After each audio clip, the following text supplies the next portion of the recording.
chance to ask a question. So I'll remember, I think, who you are, and let's make sure that everybody has a chance to weigh in, and then we'll conduct this in terms of the Q&A to the extent it's a meaningful conversation. I generally err on the side of taking plenty of time.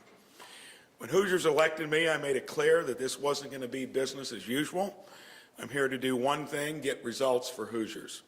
We hit the ground running with a great team of entrepreneurial leaders that put freedom and opportunity at the center theme of what we're going to do. I've had an extremely collaborative, productive relationship with the General Assembly. We're now halfway through, and we've already secured big wins for Hoosiers. Today, I'm going to highlight a few of them. Healthcare. You've heard me talk about that. I was the loudest voice on that in D.C., along with another gentleman you know well on the Democratic side. Two different approaches. The place needs to be reformed from top to bottom, and we've got a lot of action in that arena. My executive orders will bring historic reforms to our healthcare system, ensuring transparency, competition, and lower prices for Hoosiers. In the General Assembly, our freedom and opportunity healthcare reforms are moving quickly. Here are some of the biggest bills that have gotten to the halfway point. House Bill 1003. The biggest package of reforms contains our site-neutral pricing reforms, as well as 15 other freedom and opportunity agenda items like prior authorization reform, stricter enforcement for Medicaid fraud. We should all be for that. Can't imagine the scale of it that's occurring at the other end of our federal system. Data ownership and sharing reforms, and many other reforms that will lower prices and improve outcomes for Hoosiers. House Bill 1004, which will make sure nonprofit hospitals actually act like nonprofits, do what they were originally intended to do, not amass reserves and give us high prices and poor outcomes.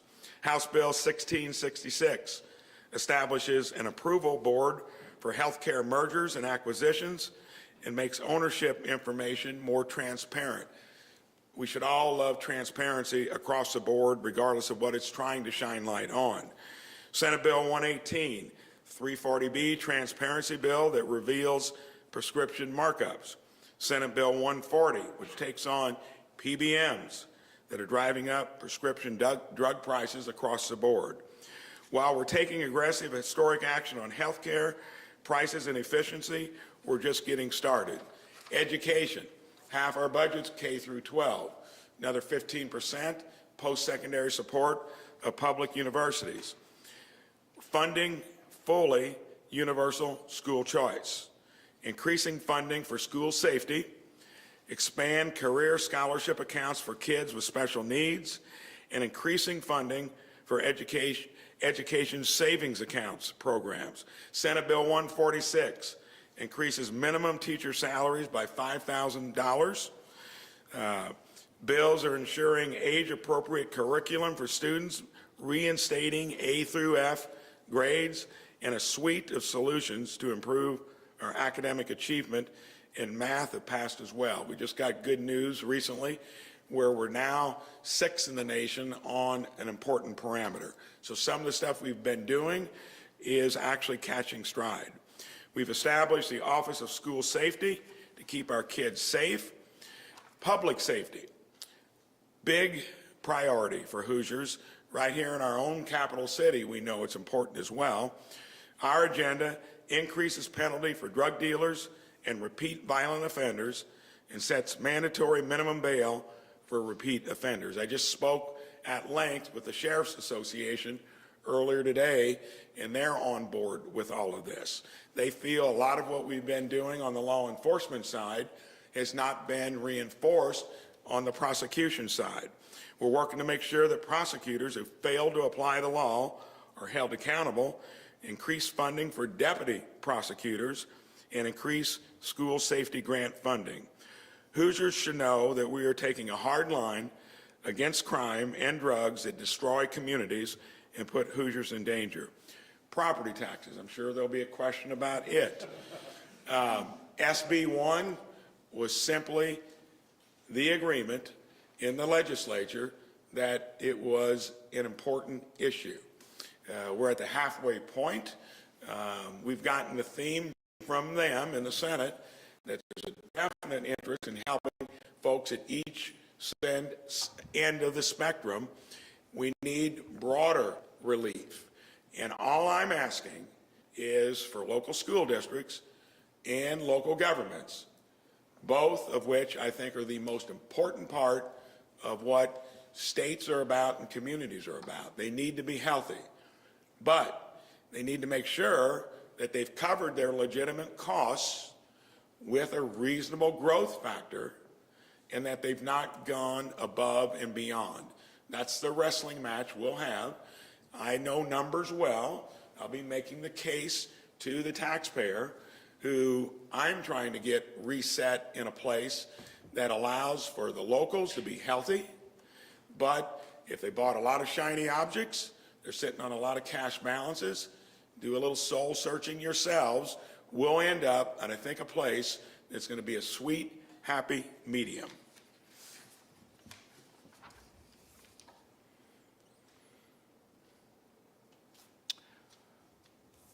So, property tax reform, which is that key issue, I'm going to let it there, and all I can tell you is that we're now discussing it with the House. Speaker Houston knows that he's probably going to be in, I'll call it the catbird seat, to please Hoosiers and local governments.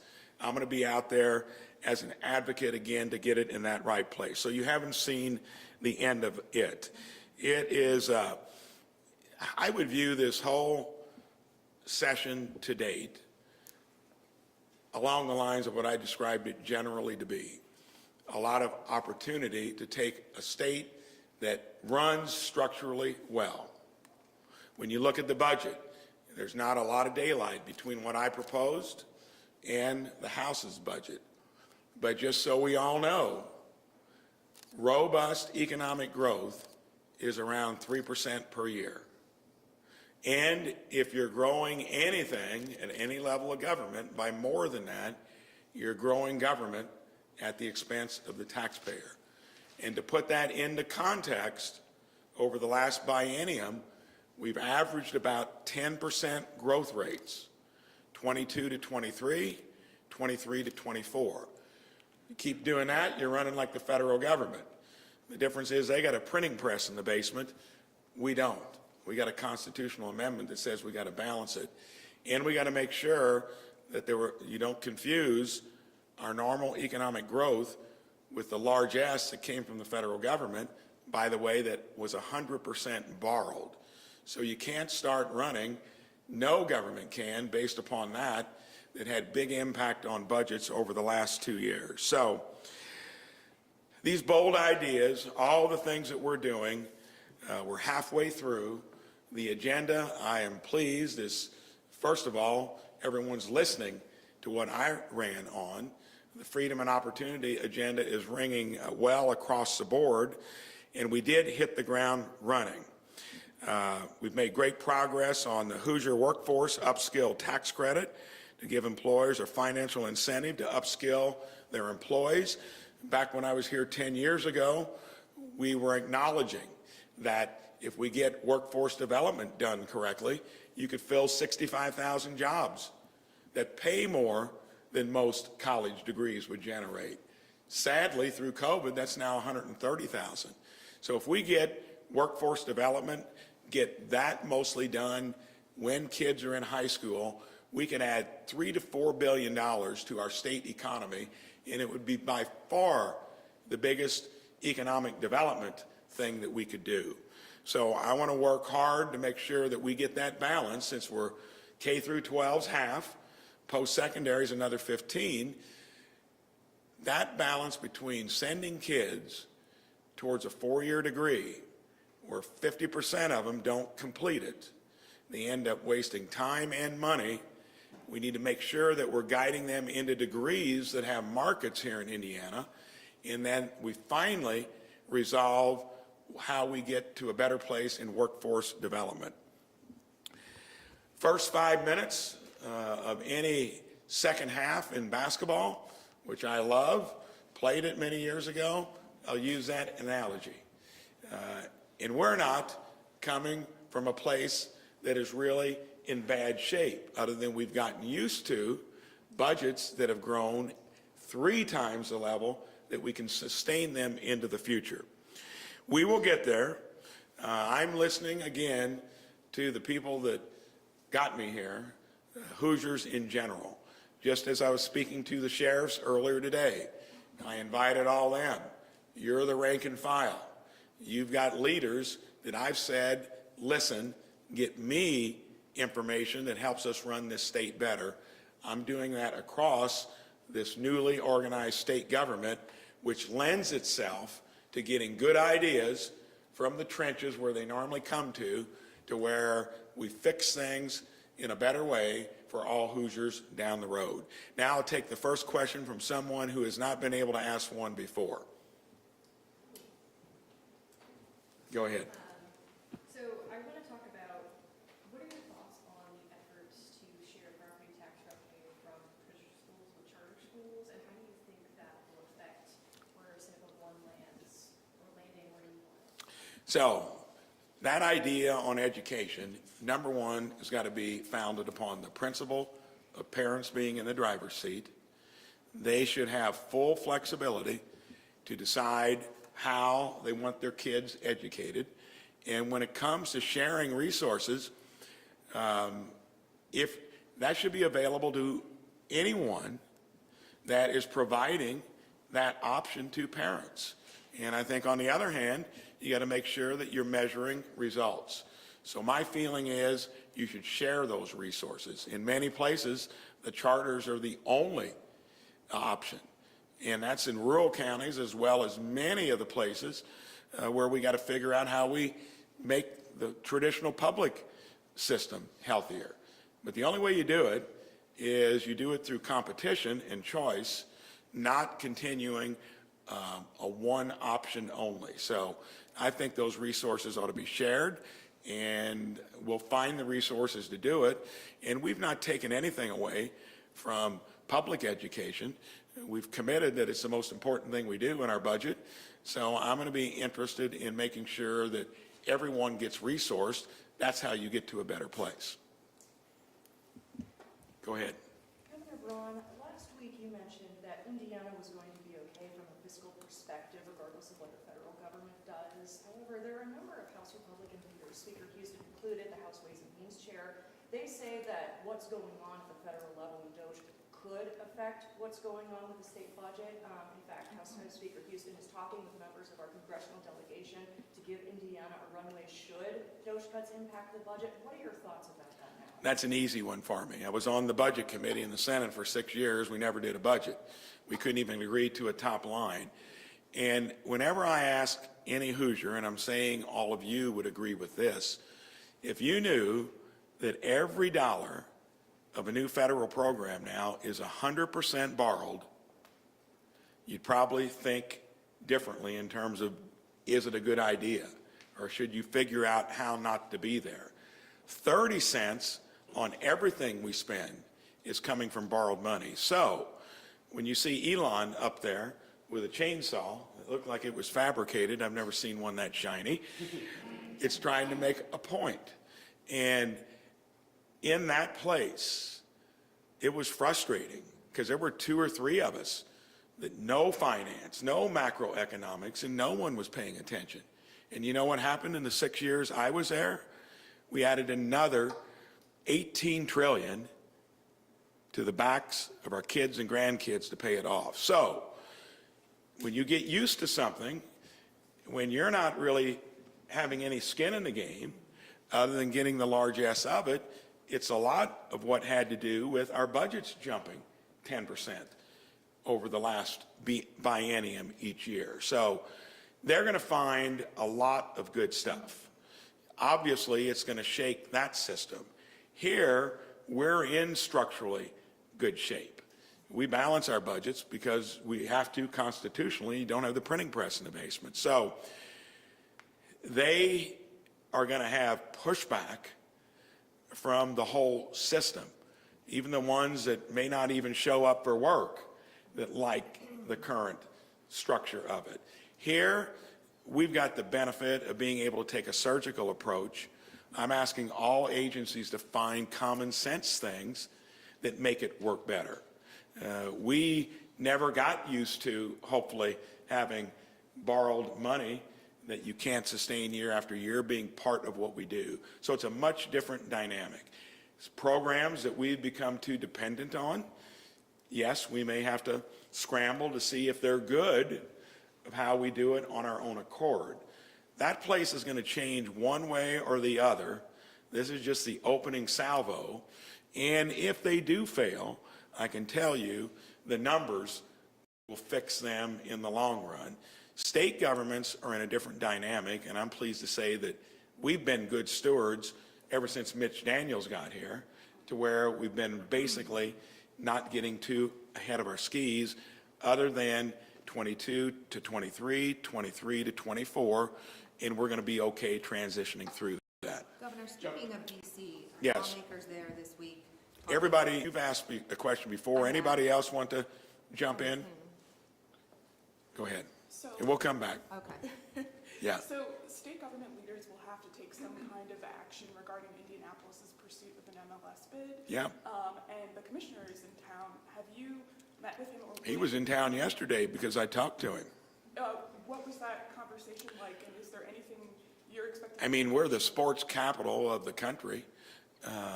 Soccer is a sport that, I coached it for all four of my kids. Even though I was a football player, I learned it. It is a great sport. We got a great minor league team. They're starting to fill up in terms of league capacity. I would think we ought to figure out how to accommodate it, because we're a great sports town. It's at the very early part of the conversation. It'll take a huge investment on a part of a local enterprise or entrepreneur. And finance is my cup of tea. I did it the old-fashioned way by reinvesting every penny over 37 years and know how to manage it. And I know when you need to stick your neck out for something that we surely would want to be a part of.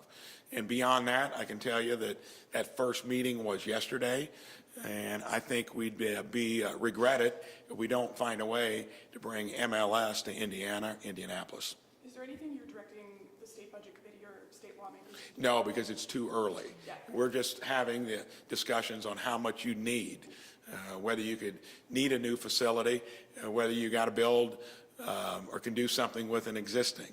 And it looks like that's fairly easy, because 26 out of the 27 most recent have had, because it's so popular and you can use it for other reasons. I want to make sure that cash flows. That's going to be easy for us to look at. I just view it as an opportunity that may not be around if we aren't actively involved. Yeah. Anybody else want to ask a question that hasn't done it before? If not, I'll go to you and then you next. Go ahead. Going back to D.C., lawmakers there talking about federal cuts to Medicaid spending. Yes. Which would shift some of the responsibility back here to pay for some of those services. So what do you say to Hoosiers who are concerned that they could be losing some of those needed services? I mean, I'm a believer that health care should be available to everyone.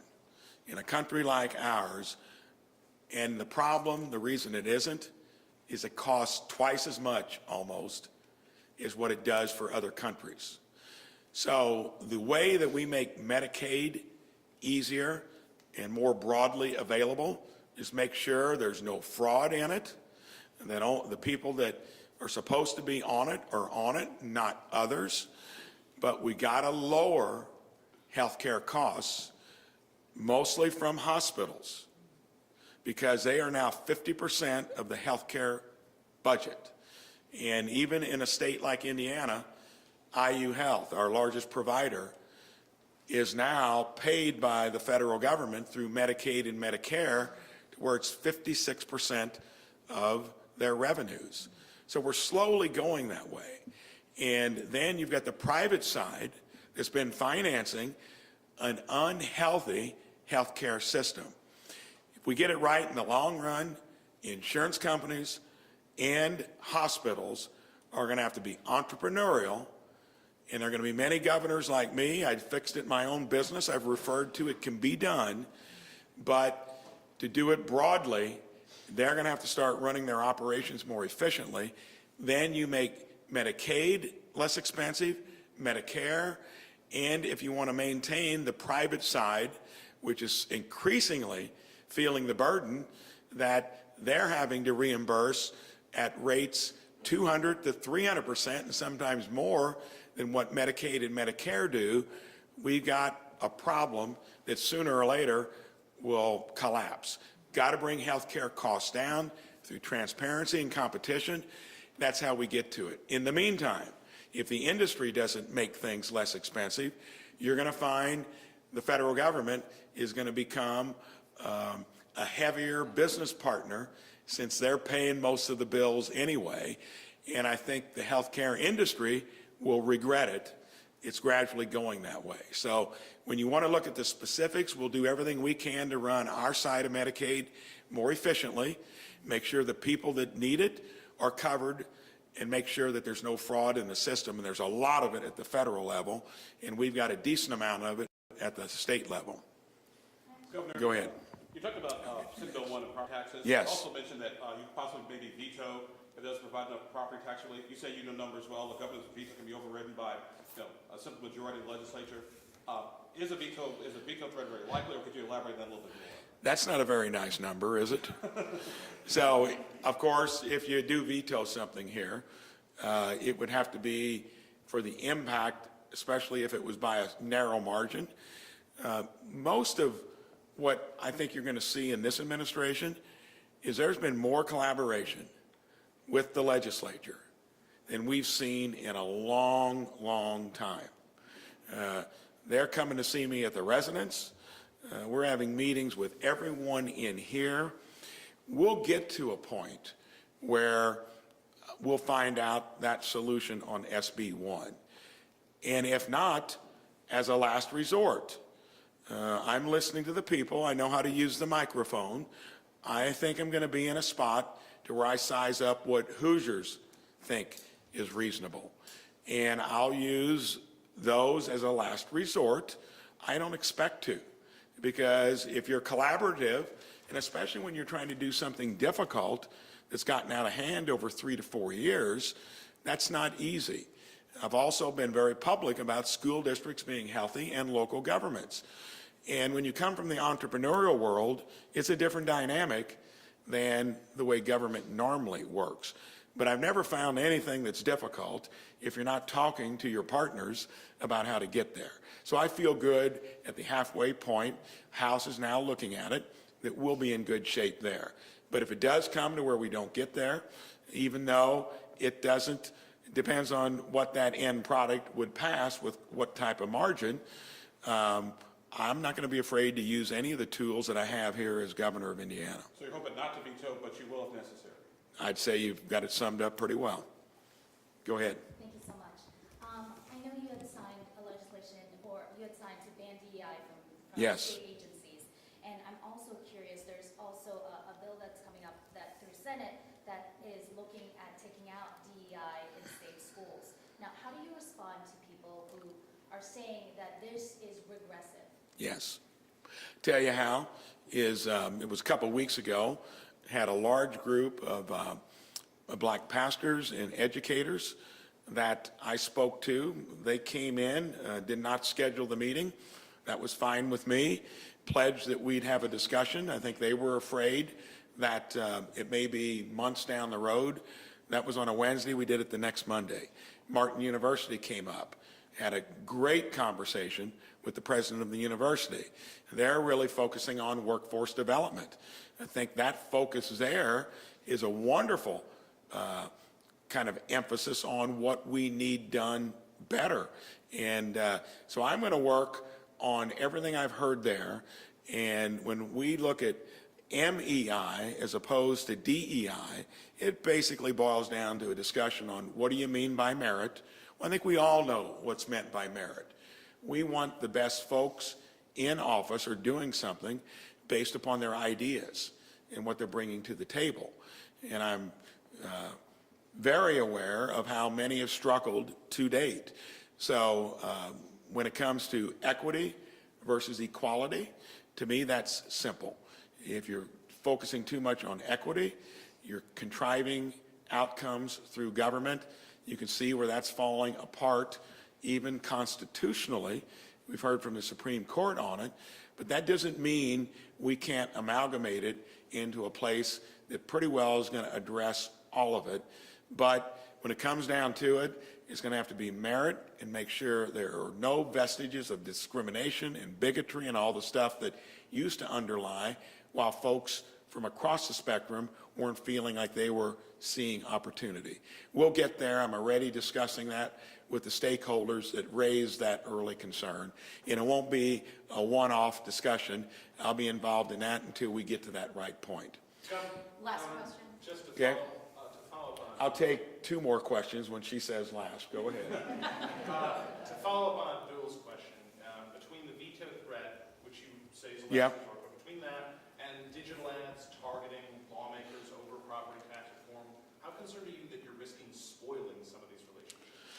So I would say when you look at media, when they're getting involved, or groups that want to make a point of view, especially when you're trying to work it out with folks that would take umbrage at that, that's called running a campaign. You know, I did that under that microscope for, well, 2 years and becoming your next governor. So you're going to have to be careful there. You have a lot of ads out there, and even the other side, they come at you, you know, with stuff that you'd probably rather not hear.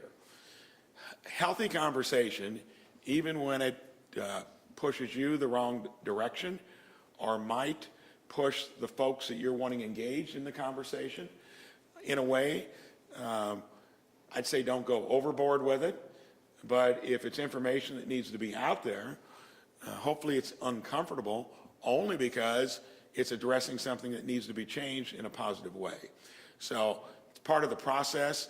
To me, it's like many things. Do it in moderation. It could be helpful. If that's your only approach, it'll probably be unproductive. Last question. Go ahead. Regarding the Dolly Parton program, just wanted to ask, so we've removed funding for this statewide literacy program, but your budget did include about $4 million a year for a crisis pregnancy group and about $350,000 a year for a fatherhood group that doesn't really have that many accomplishments. Could you just talk a little bit about that? So when it comes to that, I'd have to say that generated more conversation in a short period of time than anything maybe other than property taxes. But that was part of a process that I've treated everyone the same way. It's part of the idea of zero-based budgeting, where you come back and make your case. And we're not there. We're on pseudo zero-based budgeting. And that was one of them, obviously, that was well received. Didn't see where it had any real negatives to it, but it was part of our budget that went up 10%, 22 to 23, 23 to 24. And the discussion was loud and quick. And when you're engaging your wife to make sure that you find sources to make sure we keep that in play, I'm going to do that on anything if we can get the private sector to be the main funder of stuff, because we got a lot of other things, infrastructure, education, healthcare, that we have to do through state government. So that is part of the process, and it's like anything. I said I want input. I want to hear. And I'd say it was part and parcel of that, and we'll make sure that that stays in place because it's done a good job. But don't think that that had any intentional aiming at it, and it's the way it should work. Thank you so much. Great questions. We'll do this again soon.